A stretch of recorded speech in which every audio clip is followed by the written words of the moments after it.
Bonjour, je suis Geoffroy Mirgaud, le secrétaire de l'ASBL collectif Non sans maison à Mont, ici donc à Ivoire, qui a eu à se battre contre un vaste projet immobilier dans la prairie que vous voyez juste derrière moi. Pour moi, il est temps de stopper le béton et l'artificialisation des sols, d'arrêter de modifier, de triturer ou tricher avec le plan de secteur pour satisfaire des promoteurs immobiliers.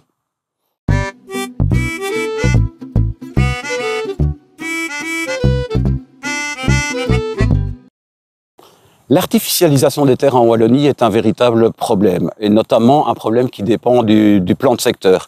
Comme nous ici, sur cette prairie agricole où nous avons eu à lutter contre un projet immobilier, on constate un peu partout un accaparement justement de ces terres pour différents projets, qu'ils soient immobiliers, industriels, extension de zoning ou autres. Tout simplement en fait parce que les terres agricoles coûtent beaucoup moins cher pour les promoteurs et maximisent donc leur part de bénéfices. C'est donc vraiment une logique de profit financier qui se trouve là derrière. Mais en attendant, en artificialisant ces terres, on détruit aussi tout ce qui est vivant, tous les habitats, la biodiversité et autres.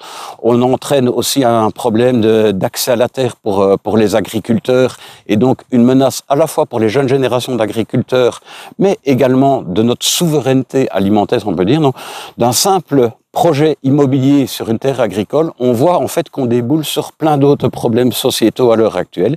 Et c'est pour ça qu'il faut, en tant que citoyen, s'opposer à ce genre de problématiques. Et beaucoup de moyens existent à ce niveau-là. Le citoyen n'est pas démuni, contrairement à ce qu'il peut penser à la base. Et s'il souhaite avoir plus de renseignements sur les moyens de combattre ce genre de projet, je l'invite à venir visiter soit le site de notre collectif nonsansmaison.be ou alors le site d'un réseau de collectifs comme le mien, qui s'appelle Occupons le terrain, où vous trouverez une foule de renseignements pour vous aider à lutter contre ces projets inadaptés et nuisibles.